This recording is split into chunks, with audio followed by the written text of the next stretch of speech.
Bienvenue dans cette vidéo. On va parler aujourd'hui de 10 secrets cachés, sous-cotés, que tous les entrepreneurs doivent savoir et dont on ne parle pas assez souvent et qui pourtant font une réelle différence. Je vais vous expliquer ici 10 conseils sous-cotés pour réussir dans l'entrepreneuriat et à chaque fois je vais vous donner un exemple concret d'une personne connue qui utilise en gros ce système-là. Parce que c'est vrai sur YouTube, on utilise les conseils les plus bateaux. On va utiliser les conseils comme par exemple se lever tôt, lire beaucoup. Mais il y a pas mal de conseils à côté qui font autant toute la différence, mais c'est moins sexy d'en parler. Donc je vais en parler dans cette vidéo.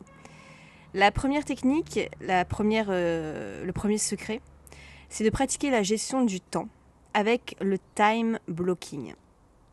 Donc, une bonne gestion du temps, ça permet d'augmenter la productivité et de réduire le stress. Ça permet de rentrer dans le flow, dans la concentration, beaucoup plus rapidement.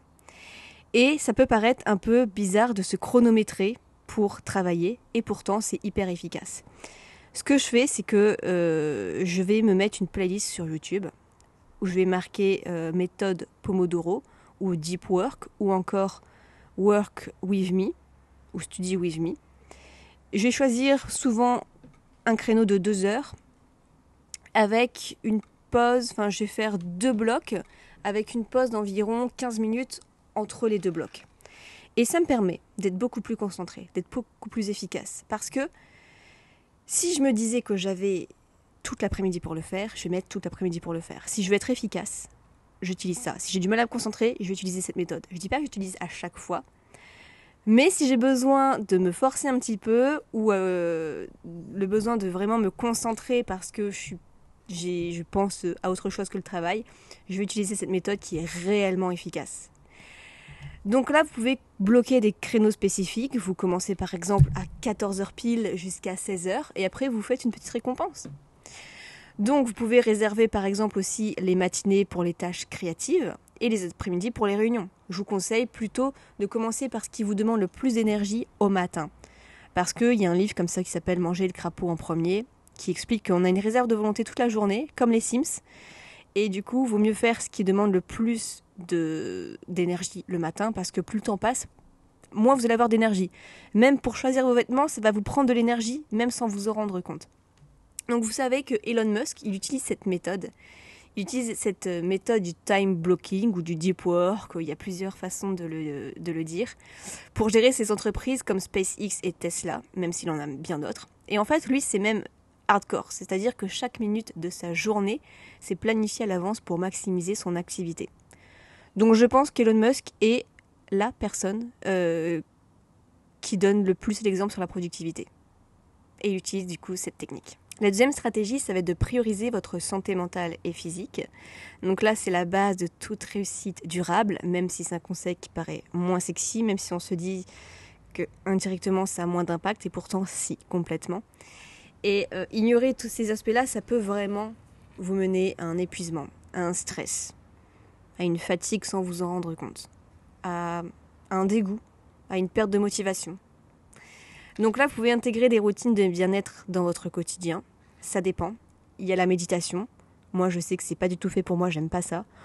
Le sport, spécialement, je n'aime pas ça non plus. Je vais plus me mettre en mouvement pour faire quelque chose de spécifique.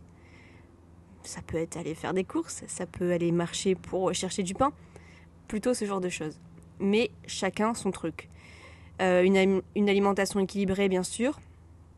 Et prendre régulièrement des pauses parce que les infopreneurs travaillent de chez eux et parfois ils peuvent être tellement dans leur truc qu'ils ne vont pas faire de pause, ils n'ont pas envie ou alors il pleut, mais il faut le faire quand même. C'est pour ça que le conseil de juste avant, le time blocking, ça vous force. Au bout d'un moment, il y a un chronomètre qui se met en route et au bout du timing, vous avez 20 minutes de pause obligatoire entre guillemets à prendre et ça permet de mieux gérer, de mieux s'auto-discipliner en fait. Alors pour ça, il y a une personne qui s'appelle Arianna Huffington, qui est la fondatrice de Huffington Post, qui a créé Thrive Global pour sensibiliser à l'importance du bien-être, parce qu'elle s'est carrément évanouie d'épuisement. Et elle a réalisé l'importance d'équilibrer le travail et la santé. Moi, j'adore les journées équilibrées. J'adore le fait que chaque journée soit parfaite. J'adore avoir un tiers de ma journée à travailler, un tiers de ma journée à faire autre chose, à profiter de la vie, et un autre tiers de ma journée pour plutôt connecter avec l'extérieur, avec le monde autour de moi, faire encore totalement autre chose, me reposer. Il y a cette phrase qui dit que les personnes veulent une vie extraordinaire, mais ils ne veulent pas passer des journées extraordinaires. Et ça commence par là, en fait. Faites ce qui vous plaît au maximum. Si, par exemple, moi, j'aime pas trop être enfermée, je vais travailler dehors comme ici. Donc, vous pouvez faire 2 choses en même temps. C'est pas parce que vous devez faire quelque chose que vous n'allez pas y prendre de plaisir. Vous pouvez mélanger 2 choses en y prenant du plaisir et en y trouvant un équilibre. Donc essayez de revoir un petit peu votre stratégie, de voir si c'est un minimum équilibré. Et c'est comme ça que vous allez tenir sur le long terme, c'est comme ça que je tiens depuis 2013. Même si j'ai fait en même temps des études de droit, même si j'ai fait pas mal de choses à côté, même si j'ai plusieurs business, c'est parce que chaque jour est un équilibre. Je ne suis pas du genre à passer 10 heures sur mon business par jour, loin de là. Mais il y a des personnes qui font ça, qui vont tenir que sur du court terme, souvent, qui vont s'épuiser. Et moi, je ressens pas du tout l'épuisement dans le pro parce que c'est même pas possible en fait, parce que je travaille tellement peu que c'est pas possible. C'est pour ça que j'ai mis en avant la journée de 35 minutes. Et c'est comme ça qu'on tient sur le long terme et c'est le plus important pour moi. Troisième conseil, c'est de développer une résilience émotionnelle. Là, c'est la capacité à gérer ses émotions et à rebondir après un échec, c'est crucial pour maintenir une progression constante. L'entrepreneur, c'est pas forcément celui qui a beaucoup d'ego, même si ça peut paraître comme ça. L'entrepreneur, justement, c'est quelqu'un qui n'a pas d'ego, en tout cas dans le monde professionnel, parce qu'il se remet tellement en question. Même s'il a connu beaucoup d'échecs, il y va toujours. Il remonte sur la selle, il y va. Donc là, les émotions, c'est important, parce que les émotions, c'est un peu ce qui nous dicte notre vie. Finalement, on est tous des êtres émotionnels, et la partie rationnelle, elle compte quasiment pas. Je dirais 99% d'émotionnel et 1% de rationnel. C'est pour ça que le marketing est aussi puissant, parce qu'il nous fait acheter avec des émotions. On se fait avoir. On est tous manipulables. Alors, essayez de lire des livres de psychologie, essayez de gérer vos émotions. C'est pas facile, mais quand on arrive à le faire, on est beaucoup plus puissant et on a beaucoup plus de chances de réussir. Comme exemple, on a J.K. Rowling, l'auteur d'Harry Potter, qui a connu de nombreux rejets avant que son livre ne devienne un succès mondial. Et sa résilience lui a permis de persévérer et de réaliser ses rêves. C'est pas parce qu'on vous dit non. C'est pas parce que vous avez connu 10 échecs qu'il faut abandonner.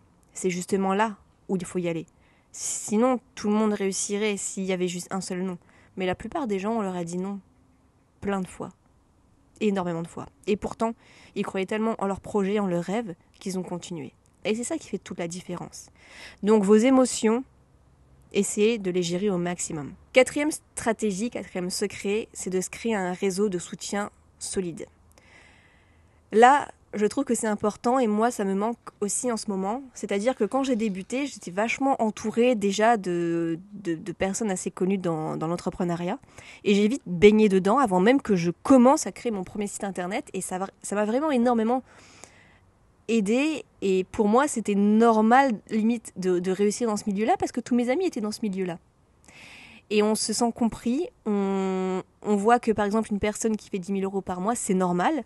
Donc on est quasiment à cet objectif-là et ça nous paraît normal aussi.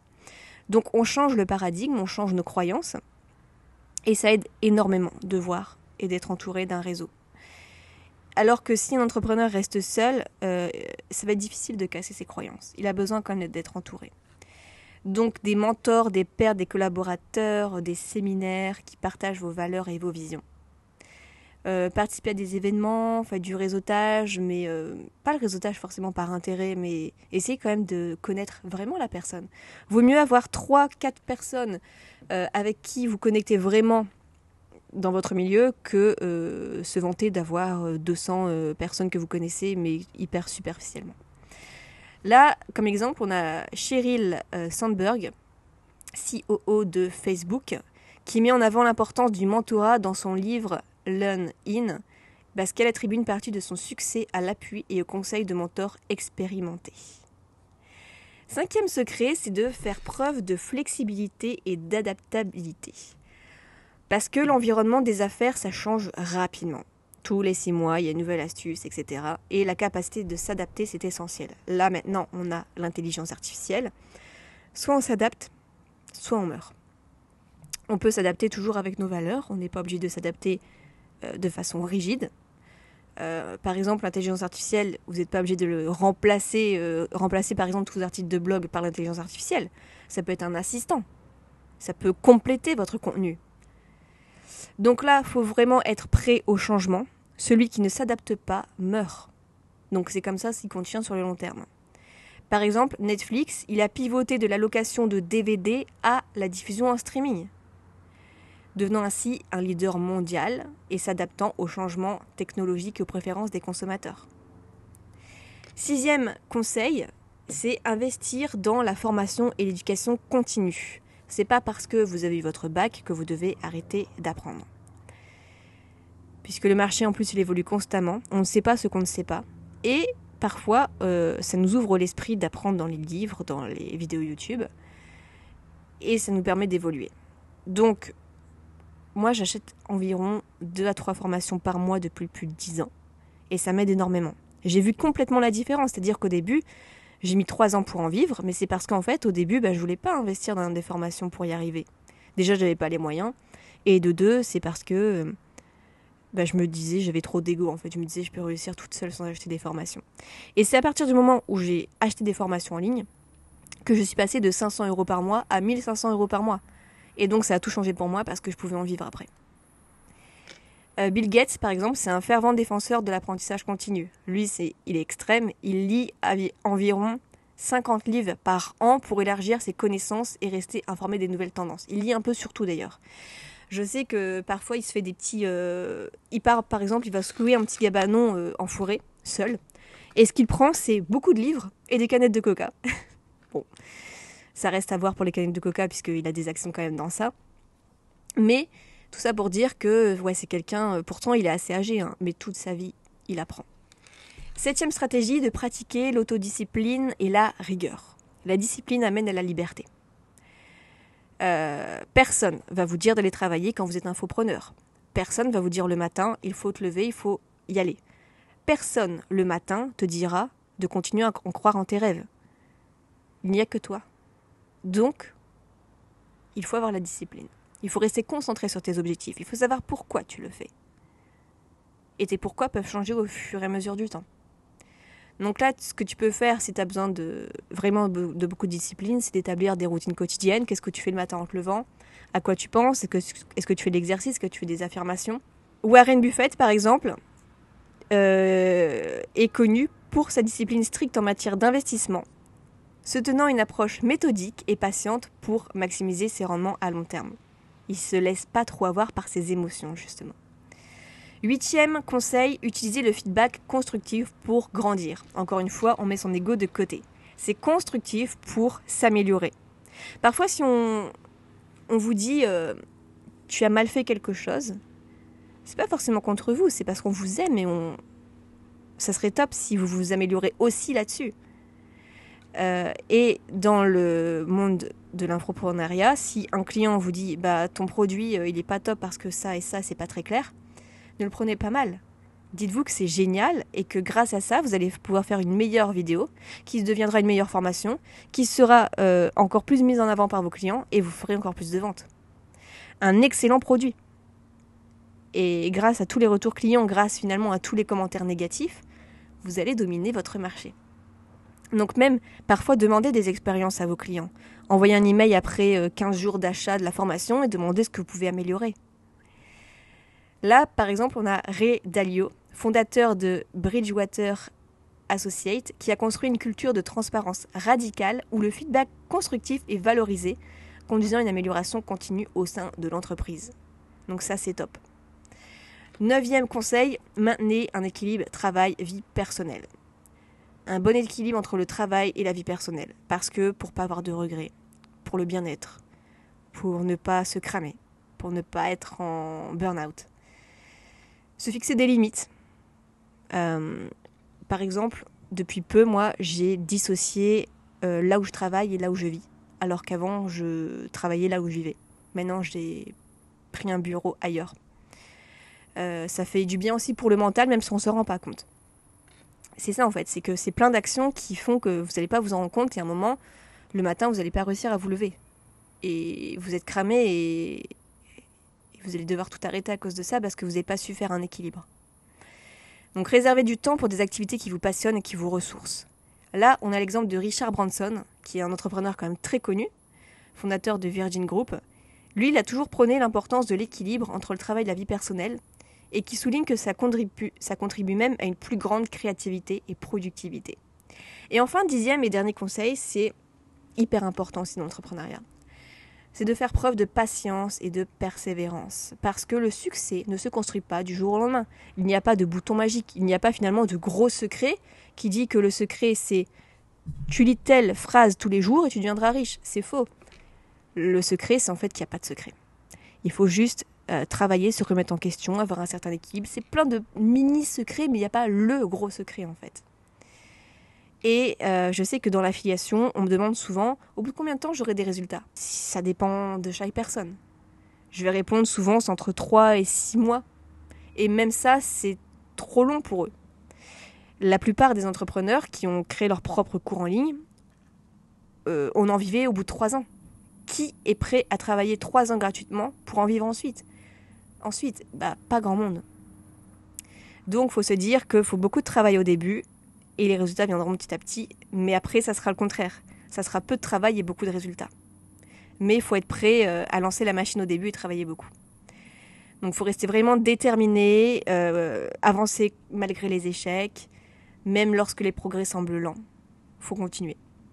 Donc là, on a par exemple Jeff Bezos, le fondateur d'Amazon, qui a maintenu sa vision à long terme malgré les défis initiaux qui a conduit Amazon à devenir ce qu'elle est maintenant. Donc voilà pour tous ces petits conseils qui ne sont pas négligeables. J'espère que cette vidéo vous aura aidé à vous remémorer ce qui est quand même important sur les à côté qui sont moins sexy que ce qu'on dit déjà de base. Et je vous retrouve dans une prochaine vidéo et je vous souhaite plein de succès.